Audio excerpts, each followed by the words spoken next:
Hello everyone, it's Seji and today I want to talk about The Past and Other Things That Should Stay Buried by Sean David Hutchinson. This is the first book that I've read of his, but I'm really excited to read more of his work, specifically his upcoming non-fiction book called Brave Face, in which he talks about his struggles with depression. Dealing with anxiety and depression myself, I can always appreciate it when other people are willing to share their experiences, especially when it's accessible to young people. I myself have found it quite hard to find good literature dealing with mental health and targeted at young adults, so yeah, that's very cool. Now let's talk about the book. The Past and Other Things That Should Stay Buried is a story about two teenagers called Dino and July. They are ex-best friends until July dies. Very sad of course, and Dino is left having to deal with ending things on such bad terms with July. His parents are undertakers and July has been left in their care. Dino helps and tries to prepare July for her funeral when July all of a sudden comes back to life. It's really weird and very confusing, and the two try and find out what really happened. As some of you might know, I judge a book by its cover. I'm not proud of it, but anyways, I wanted this book so bad. As you can see here, the cover is lit, as the young folks would say, of course. Then on top of that, it's about zombies. It contains zombie farts. How could I resist? But all jokes aside, I did quite enjoy this book. It had my humour, which is dry and great. Okay, here's a joke. Kid, the way you dress isn't style in the same way that cereal isn't dinner. I realise now that taken out of context, that really was not funny. Anyway, this book was written from the perspective of both Dino and July, usually alternating between chapters. I read 5 Feet Apart a few months ago and it had the same type of format and I actually quite liked it. I also enjoyed the pacing. Having read the plot, I was a bit worried about how everything would work out, but the pace was great. It starts out really chill and it picks up rather quickly, introducing July very early on.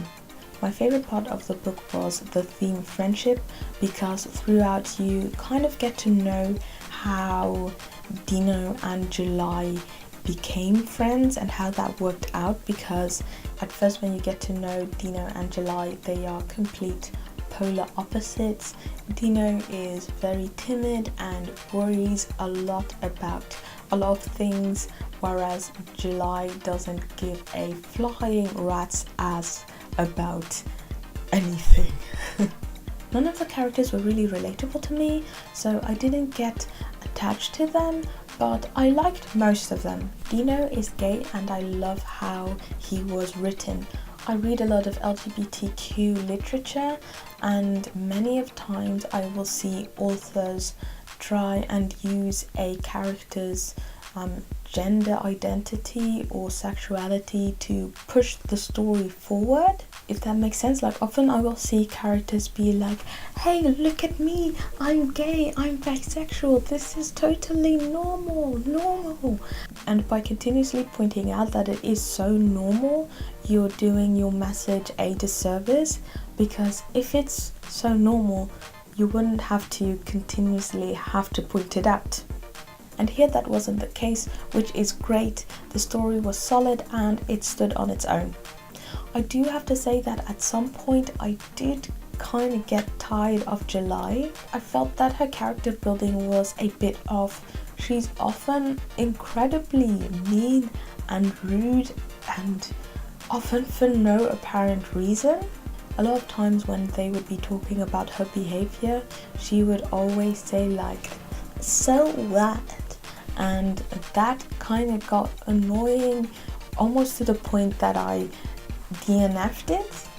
Looking back, however, I think that July used that being a meanie as a sort of shield. The story was so dominated by her friendship with Dino and her being alive that there was no space left to explore her complexities. So I think that if that would have been in there, that I might have liked it a lot more. Also, at one point July is hanging out with Dino's new friends, and she makes a dumb joke about being gay and the theatre, and his friends overreact. Like, they go completely ham on her. They're like, yeah, you're the type of girl that rah rah rah. And I was kind of like, you could have just easily been chill, not react that rudely, and just say like, look, that type of joke and stereotyping isn't cool and it can cause real harm, so don't do that again. Like, it could have been that easy. But yeah, other than that, there wasn't really anything that bothered me about this book. Throughout the book there occasionally is some social commentary, which I can always appreciate. I would like to read one of my favorite passages. It's a bit long, but I would really love to share it with you. People, like cats, are obsessed with boxes. Cats are content to squeeze their own furry asses into boxes clearly too small for them, whereas humans take sadistic pleasures in trying to shove one another into boxes. Slot boxes and bitch boxes and nerd boxes and thug boxes. He was such a nice. White boys often get to pick their own luxury boxes, unless they don't fit sexuality or gender norms, in which case they're crammed into fag boxes and tossed out with trash boxes. We claim this type of forced categorization provides us the ability to define our place in the world, and that paradoxically, it's what's on the inside that truly counts. But once we stuff someone into a box, what's on the inside no longer matters. The boxes that are supposed to help us understand one another ultimately wedge us apart.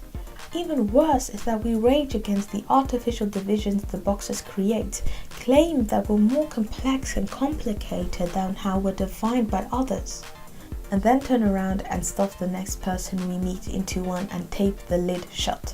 And then, as if the indignity of life isn't enough, when a person dies, we cram what's left of them into one final box for eternity. That's Hutchinson speaking some truth.